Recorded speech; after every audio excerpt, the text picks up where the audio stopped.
جس کی غیبت کی ہے اس سے معافی نہ مانگ لے۔ اب اور دوسرا یہ ہے جو کسی کی غیبت کرتا ہے وہ اپنے گناہ اپنی نیکیاں اس کے نامہ اعمال میں پیش کرتا ہے۔ امام حسن بصری رحمۃ اللہ تعالی علیہ سے کسی نے کہا کہ فلاں شخص نے آپ کی غیبت کی ہے، وہ یہ کہتا تھا۔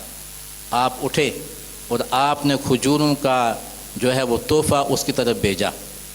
وہ شخص حیران ہوا، کہا یا حضرت اس نے تو غیبت کی۔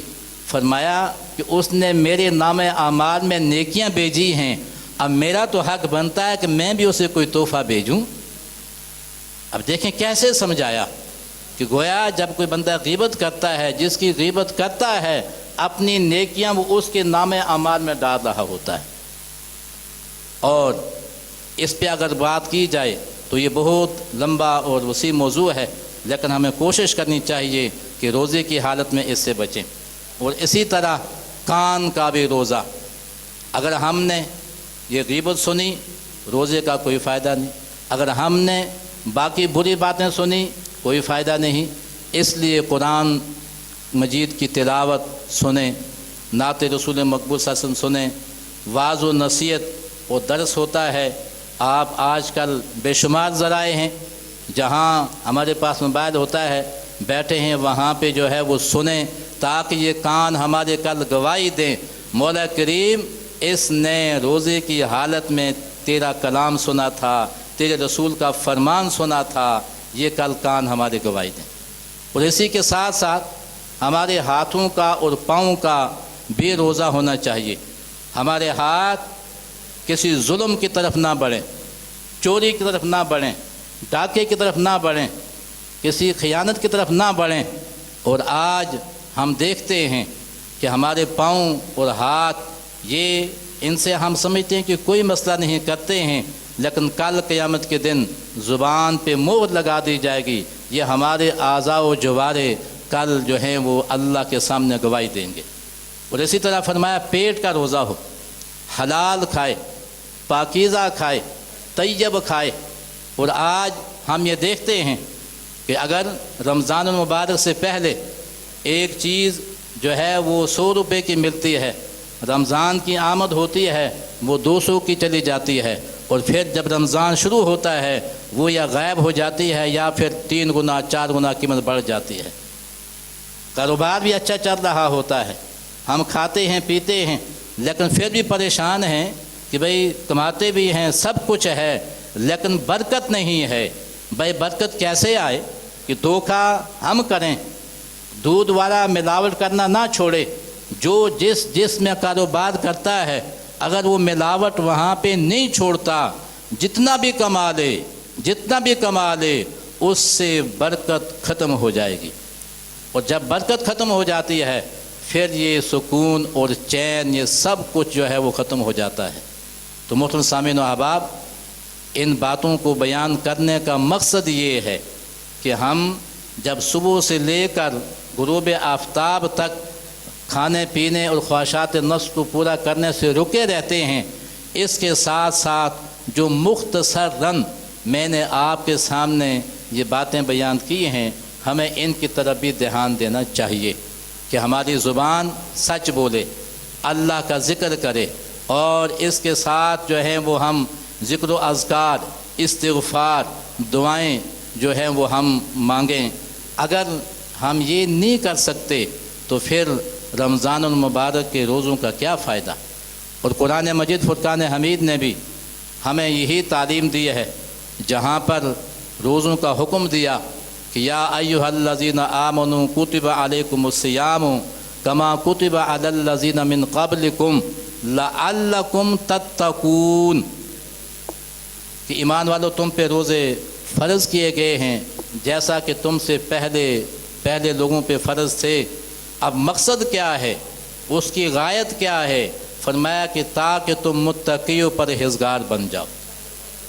اب متقی و پرہیزگار کا معنی یہ ہے کہ رمضان المبارک سے پہلے اگر ہم سے کوئی ایسے خلاف شرع کام ہوتے تھے، جب اس ماہ مبارک میں ہم نے اللہ کے حکم کے مطابق روزے رکھے اور اس کے حکم کو پورا کیا اور تلاوت سنی اور سنائی، رمضان میں تراویح کا اہتمام کیا، تو پھر ہمیں یہ سبق ملنا چاہیے کہ ہمیں تقویٰ بھی ملے، اور پھر رمضان مبارک کے بعد وہ تمام چیزیں ہم سے چھوٹ جائیں۔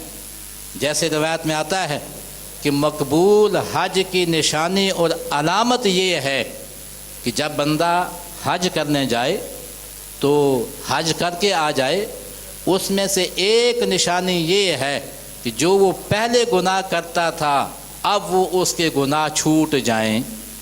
باقی بھی ہیں، اس میں ایک علماء نے یہ لکھا کہ ایک اس کی یہ نشانی ہے جو پہلے گناہ کرتا تھا، جن گناہوں میں ملوث تھا، حج کے برکت سے وہ سارے کے سارے چھوٹ جائیں۔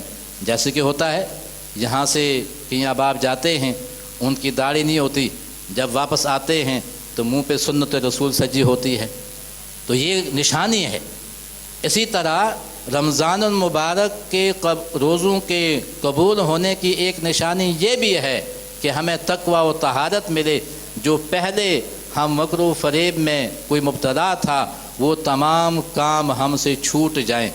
دعا ہے رب تعالی ہمیں ان باتوں پہ اول پیرا ہونے کی توفیق عطا فرمائے، اور محترم سامعین حضرات، افطار کا وقت قریب ہوا چاہتا ہے۔ یہاں خوش آمدید ناظرین کرام، جامعہ برکات العلوم سے آپ خصوصی ٹرانسمیشن ملاحظہ کر رہے تھے۔ لاہور اور اس کے مضافات میں کچھ ہی دیر بعد اذان مغرب کا وقت ہوا چاہتا ہے، اور انشاءاللہ افطار کے بعد، مغرب کی نماز کے بعد، ادائیگی کے بعد انشاءاللہ ہمارا پروگرام استخارہ آپ ملاحظہ کریں گے۔ تب تک کے لیے اجازت دیجیے۔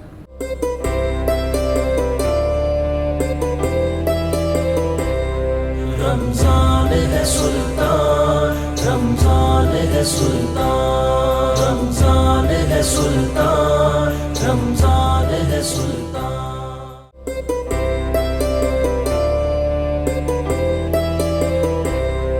رمضان ہے سلطان، رمضان ہے سلطان، رمضان ہے سلطان، رمضان ہے سلطان۔ خوش آمدید ناظرین کرام، پروگرام رمضان سلطان کے ساتھ میں ہوں آپ کا میزبان شوکت اویسی، اور ماہ رمضان الکریم بڑی تیزی سے گزر رہے ہیں جناب۔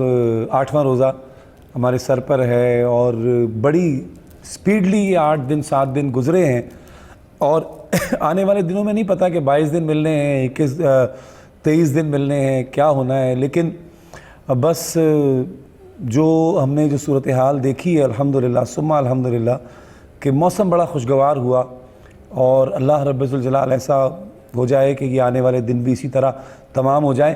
استخارہ کا وقت ہے جناب۔ استخارہ ہمارا سیگمنٹ ہے، آپ کے علم میں ہے کہ وظائف کے حوالے سے آپ کی رہنمائی کی جاتی ہے۔ قرآن و حدیث کی روشنی میں ہمارے علماء کرام تشریف فرما ہوتے ہیں، آپ اپنے مسائل لائیو کال کے ذریعے ہمیں سناتے ہیں، اور آپ کی کالز ہم شامل کرتے ہیں پروگرام میں۔ کوئی مسئلہ روزی کے حوالے سے، کوئی گھریلو ناچاکی، بے برکتی، بچوں کی نافرمانی، کوئی مقدمات کا مسئلہ، اس انداز کے بے شمار مسائل جو ہیں ہماری زندگی میں درپیش ہیں۔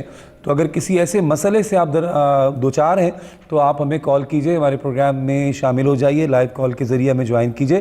آپ کا مسئلہ سننے کے بعد علماء کرام انشاءاللہ قرآن و حدیث کی روشنی میں آپ کی رہنمائی فرمائیں گے۔ آج ہمارے ساتھ ممتاز و محترم عالم دین کے جو ہمیشہ ہمارے ساتھ رہا کرتے ہیں پروگرام میں، تشریف فرما ہیں حضرت علامہ حفیظ اللہ سہروردی صاحب۔ السلام علیکم۔ علامہ صاحب خیریت سے؟ روزے اچھے گزر رہے ہیں ماشاءاللہ؟ بہت اچھے ماشاءاللہ۔ کیا بات ہے۔ دوسرے ہمارے جناب دوست جو کہ افطار ٹائم سے ہمارے ساتھ ہوتے ہیں اور بڑی شفیق اور محبت والی شخصیت ہیں، جناب حضرت علامہ وقاص علی خالد صاحب۔ السلام علیکم۔ وعلیکم السلام ورحمۃ اللہ جناب۔ علامہ صاحب خیریت سے ہیں؟ الحمدللہ جی، اللہ کا شکر۔ اچھا، یہ ساری مقصد یہ ہے کہ مختلف انداز کی باتیں اس لیے بھی کرنی پڑتی ہے کہ جو آنے والے جو سیگمنٹ میں بعض اوقات ایسا ہوتا ہے کہ افطار والے لوگ استخارہ میں نہیں ہوتے، استخارہ والے جناب وہ افطار میں نہیں ہوتے۔ جی ایسے ہی ایسے۔ علامہ صاحب اور سنائیے، سب خیریت ہے؟ جی ٹھیک ٹھاک ہیں؟ بالکل ٹھیک ہے الحمدللہ۔ کوئی ایسا ماشاءاللہ آپ کا میں دیکھتا ہوں بتانے کا انداز، مجھے ایسا لگتا ہے کہ آپ کی بڑی ریسرچ ہے وظائف کے حوالے سے، تو ظاہر ہے آپ کے وہ روزانہ کے معمولات میں بھی چیزیں شامل ہوتی ہوں گی، تو رمضان میں کوئی خاص تسبیح یا کوئی ایسا خاص عمل کہ جس سے جناب دگنی چگنی برکتیں حاصل ہو جائیں اور زندگی میں بے برکتی ختم ہو جائے، کرم شامل ہو جائے؟ اصل میں بات یہ ہے کہ شاید میں سمجھتا ہوں کہ میری اتنی ریسرچ تو نہ ہو، لیکن چونکہ میری جد، میرے آبا و اجداد سارے ہی جو ہیں وہ بزرگ ہیں. کیا بات؟ مطلب ہے کہ میرے پردادا جی کا جڑاں والا آستانہ ہمارا جو ہے وہ ایک نام ہے تحصیل جڑاں والا میں. واہ. اور وہ اس وقت کے اپنے دور کے آج 100 سال پہلے، 100 سال تو ان کے وصال کو ہو گیا. انگریز کے دور میں اس وقت ہمارا جو بزرگوں کا مدرسہ تھا 200 طالب علم ان کے پاس پڑھتا تھا. وہ شیخ الحدیث بھی تھے، مفتی بھی تھے. یعنی فیملی میں آپ کے جو ہے یہ سلسلہ؟ ہمارا سلسلہ، ہمارا مطلب ہے کہ فیملی بھی پڑھی لکھی ہے، لیکن سارے آبا و اجداد جو ہیں، میرے والد صاحب گدی نشین تھے، ان سے پہلے میرے دادا جی گدی نشین تھے. مطلب کہیں نہ کہیں آپ کا ٹچ رہا ہے، جب بھی آپ کے انداز میں، آپ کے لہجے میں وہ چیزیں نظر آ رہی ہوتی ہیں. نہیں، میں اس لیے یہ سمجھتا ہوں کہ مجھے سب کچھ ان کی طرف سے عطا شدہ ہے. ماشاءاللہ. ایک کالر کو شامل کرتے ہیں جناب. السلام علیکم. وعلیکم السلام. جناب کون اور کہاں سے ہمارے ساتھ ہیں؟ جی السلام علیکم. وعلیکم السلام. میرے بھائی کون صاحب بول رہے ہیں؟ اعجاز علی ٹنڈولیا سے. اچھا ماشاءاللہ. کیا سوال کریں گے؟ سوال یہ جو بھی میں کام سوچتا ہوں وہ ہوتا نہیں ہے، وہ بے برکتی بھی بہت ہے، جو آمدنی ہوتی ہے اس کا کچھ پتہ نہیں چلتا ہے. بے برکتی ہے؟ جی ہاں. ٹھیک ہے، ٹھیک ہے میرے بھائی. گھر کے اندر پریشانی بہت ہے جی. ٹھیک ہے، ٹھیک ہے، بالکل بتاتے ہیں آپ کو. علامہ صاحب کیا فرمائیں گے؟ دیکھیں، بے برکتی جو ہوتی ہے نا انسان کی، ہوتی تو بیسیکلی اپنے اعمال کی ایک شامت ہوتی ہے انسان کے اوپر، کہ ہمارے عمل ایسے ہیں کہ جس کی وجہ سے ہم جس انداز میں ہم نے عمل کرنا ہے وہ کر نہیں رہے ہیں. بالفرض نماز ہے، روزہ ہے، ہماری اپنی غفلت اور کوتاہیوں کی وجہ سے ہی یہ سسٹم چلتے ہیں. لیکن اس کا ازالہ بھی ہے کہ اگر ہم کہیں کہ یہ ایسا سسٹم چلے، ایسا نہیں چلتا. اگر آپ تھوڑا سا کوشش کریں اللہ اور اللہ کے رسول کو راضی کرنے کے لیے، کم از کم فرائض کی پابندی کر لیں اور اپنے حقوق العباد پورے کریں. ایک حقوق العباد میں بھی جہاں ہم حقوق اللہ ادا کرتے ہیں، حقوق العباد کی طرف ہمیں بہت ترجیح دینی چاہیے، بلکہ ترجیح بنیادوں پر ہمیں ان کو کرنا چاہیے. تو میں اپنے بھائی سے گزارش کروں گا کہ سورت فتح جو ہے یہ صرف 11 دن آپ پڑھیں. اچھا. نماز ظہر کے بعد سورت فتح 26ویں پارے میں سورت محمد کے بعد ہے. صحیح. صرف 11 دن پڑھ لیں اور فرائض کی پابندی کریں. ہمارا کوئی وظیفہ عمل ایسا نہیں ہے جو فرائض کے بغیر اگر کوئی کہے کہ وہ چلے گا وہ نہیں چلے گا، کیونکہ ہم قرآن و سنت کی روشنی میں بتا رہے ہیں. تو 11 دن سورت فتح پڑھیں، انشاءاللہ یہ جو بے برکتی بتا رہے ہیں وہ ختم ہو جائے گی. ٹھیک ہے، ایک کالر کو شامل کرتے ہیں. السلام علیکم. وعلیکم السلام. جی میری بہن. بھائی میرا بیٹا ہے، میں نے اس کے بارے میں پوچھنا ہے. اس کا نام محمد احمد ہے، اس کی ماما کا نام بلقیس فاطمہ ہے. اس کو چھاتی میں بہت زیادہ درد ہے. 4 سال سے اس کو ڈسٹ الرجی ہے، اور جب گندم کی کٹائی کا موسم آتا ہے نا تب اس کو چھاتی میں بہت زیادہ درد ہوتی ہے. دوائیں لے کے تھک چکے ہیں، ڈاکٹروں کے پاس جا کے ہم لوگ تھک چکے ہیں، کوئی دوائی اثر نہیں کرتی. پرہیز بھی اتنا زیادہ کرتا ہے، اندر کمرے میں بند ہو کے پردے وغیرہ کر کے ہمیشہ لیٹا رہتا ہے. تو پھر بھی آرام نہیں آ رہا. اس کو سانس میں بھی مسئلہ ہے اور کھانسی بھی آ رہی. عمر کتنی ہے بچے کی؟ عمر اس کی 24 سال ہے. وہ 4 سال ہو گئے یہ تکلیف ہے. ہر سال اس کو بہت زیادہ تکلیف ہوتی ہے. چھاتی میں سمجھ نہیں آتی. سینے میں درد ہے. ڈاکٹروں کے پاس لے کے گئے ہیں تو ڈاکٹر یہی کہتے ہیں کہ بس پرہیز کرو. کوئی دوائی لکھ کے دے دیتا کوئی لیکن دوائی سے کوئی آرام نہیں آتا. اچھا ٹھیک ہے میری بہن. جی علامہ صاحب. ڈاکٹر صاحب سے دعا کی بھی اپیل کرنی ہے اور وظیفہ بھی پوچھنا ہے. بالکل ٹھیک ہے. بتاتے ہیں جناب.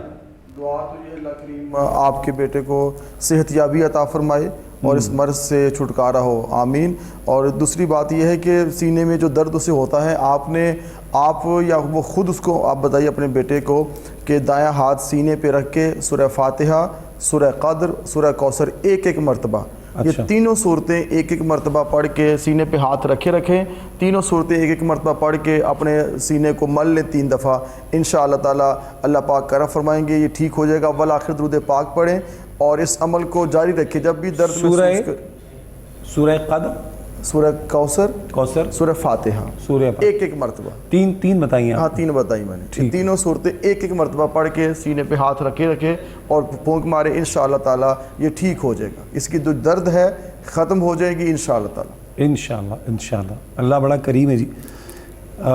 اس سے پہلے کہ کوئی کالر آئے، علامہ صاحب کیا فرما رہے تھے آپ تسبیحات کے حوالے سے، رمضان کا جو میں نے آپ سے ذکر کیا تھا؟ تو وہ یہی صورتحال ہے کہ ہم اصل میں جو چیز انہیں بتاتے ہیں پبلک کو، کوشش کرتے ہیں کہ وہ ہمارے عملیات میں ہو، ہماری وظائف میں ہو، معمولات میں ہو، یا پھر کچھ ایسی چیزیں ہیں جو قرآن اور سنت کی روشنی میں جن کے بارے میں حضرت صلی اللہ تعالی وسلم نے فرما دیا کہ اس صورت کو پڑھیں، اس صورت کو پڑھیں، تو ان کے فوائد جو ہے نا وہ بتا دیتے ہیں۔ تو بیسیکلی ہماری کوشش تو یہی ہوتی ہے کہ ہم استخارہ کا مقصد بھی یہی ہے کہ ہم لوگوں کے اندر ایک مذہبی اویئرنیس پیدا کریں، اور جتنا ان کی رہنمائی کر سکتے ہیں، انہیں گائیڈ کر سکتے ہیں، وہ کرنا چاہیے۔ تو وہ انشاءاللہ کر رہے ہیں۔ باقی فیڈ بیک جو ہے ہمیں بہت اچھا ملتا ہے کہ چلیں ہمارے یہاں پلیٹ فارم سے اگر کسی کی تربیت ہو جاتی ہے، کسی کی رہنمائی ہو جاتی ہے، کوئی بھٹکا ہوا ہے، بے روی کا شکار ہے، تو وہ میں سمجھتا ہوں کہ ہمارے لیے اور ہمارے چینل کے لیے اور ہمارے چینل کے مالکان کے لیے یہ ایک صدقہ جاریہ ہے۔ اور اس میں ہم سارے لوگ، ہماری کوارڈینیشن ہے، پوری ٹیم کی ہے، مالکان کی ہے، یہ بہت بڑا صدقہ جاریہ ہے کہ ایک بھی بے روی کا شکار اور بھٹکا ہوا انسان راہ راست پہ صحیح۔ ایک کالر کو شامل کرتے ہیں۔ السلام علیکم۔ کال جناب ڈراپ ہو گئی۔ علامہ صاحب اسی بات کو آگے بڑھاتے ہوئے کہ کثرت سے کالیں یہی ہیں جناب، بے روزگاری برکت نہیں ہے، بے روزگاری برکت نہیں ہے۔ آپ دیکھتے ہیں ہماری جو کالز آتی ہیں زیادہ تر وہ اسی طرح کی ہیں۔ کیا کہیں گے، رمضان تو گولڈن چانس ہے، کوئی ایسا خاص عمل بتائیے کہ لوگ جو ہے نا وہ اس کو پڑھیں رمضان میں اور اللہ کا کرم ہو۔ خاص عمل سے مراد اس موقع پر یہی ہے کہ ایمان اور احتساب کے ساتھ، اچھے دل کے ساتھ، اچھی سوچ کے ساتھ روزے رکھیں، نماز کی پابندی کریں اور قرآن پاک کی تلاوت کریں۔ یہ ایسی چیزیں ہیں کہ جب نماز کے پابند ہو جائیں گے ماہ رمضان میں اور روزہ رکھیں گے، یہ حق ادا کریں گے، فرائض کی ادائیگی ہوگی، تو پہلے فرائض ہیں بعد میں وظائف ہیں۔ جب یہ فرائض ادا ہو جائیں گے پھر آپ وظائف کی طرف آئیں گے تو آنے میں آسانی ہو جائے گی۔ اور یہ مہینہ بڑا واقعی گولڈن چانس ہے اور یہ پورا پیکج ہے کہ اس ماہ مقدس میں نماز آپ پڑھتے ہیں، پکے نماز کے عادی بن جائیں اور نماز قائم کرنے والے، ادا کرنے والے بن جائیں، تو پھر ساتھ جب آپ وظائف کریں گے تو انشاءاللہ تعالیٰ اس کے اثرات بڑے اچھے ہوں گے۔ تو اب یہ ہے کہ نماز زندگی کا حصہ بن جائے، روزے ادا کریں اور ساتھ میں جو کہ نماز تراویح میں قرآن پاک سنیں، یہ عمل کر لیں، اور سورہ یاسین کی فجر کی نماز ادا کرنے کے بعد تلاوت کریں۔ سورہ یاسین کی تلاوت فجر کے بعد، رات کو قرآن سنیں، دن کو روزہ رکھیں، ساتھ میں قیام کریں انشاءاللہ۔ سورہ یاسین کو جو ہے نا اگر عام زندگی میں بھی لوگ شامل کر لیں، وہ فجر کے بعد جو ناشتہ ضروری ہے، چائے آپ نے پینی ہے، تو آپ یہ بھی ذہن بنا لیں کہ یار فجر کی نماز کے بعد ناشتے سے پہلے میں نے یاسین تو پڑھنی پڑھنی۔ دیکھیں نا، آپ فجر کے بعد سورہ یاسین کی تلاوت کریں گے، رات کو قرآن پاک سنیں گے، اور پھر دیکھیے گا کہ آپ کی زندگی اچھی ہو جائے گی، برکات بھی آ جائیں گی، بیماریوں سے بھی جان چھوٹے گی، آپ کا ذہن بھی اچھا ہوگا، آپ کا دل و دماغ بہتر ہوگا۔ ایک سورہ یاسین پڑھنا فجر کے بعد سارے دن کی جو انسان کی ضروریات ہیں اللہ اس میں کرم فرما دیتا ہے، میں نے تو یہی دیکھا ہے۔ السلام علیکم۔ السلام علیکم۔ وعلیکم السلام جناب، میرا نام ہے محبوب۔ جی محبوب بھائی، بہادر سے بات کر رہا ہوں۔ محبوب بھائی آپ خیریت سے ہیں؟ ٹھیک ہے اور خیریت سے جناب۔ جناب کیا پوچھیں گے؟ بس کچھ نہیں پوچھوں گا، ماشاءاللہ آپ بھائیوں کا پروگرام بہت اچھا ہے، ماشاءاللہ میں روز دیکھتا ہوں آپ لوگوں کے پروگراموں کو۔ جزاکم اللہ۔ سب کو سلام دینا میرے طرف سے اور دعاؤں میں یاد کرنا۔ وعلیکم السلام۔ اللہ آپ کو سلامت رکھے جناب، اللہ آپ کو سلامت رکھے، آباد رکھے، خوش رکھے، ہمیں بھی اپنی دعاؤں میں یاد رکھیے گا جناب۔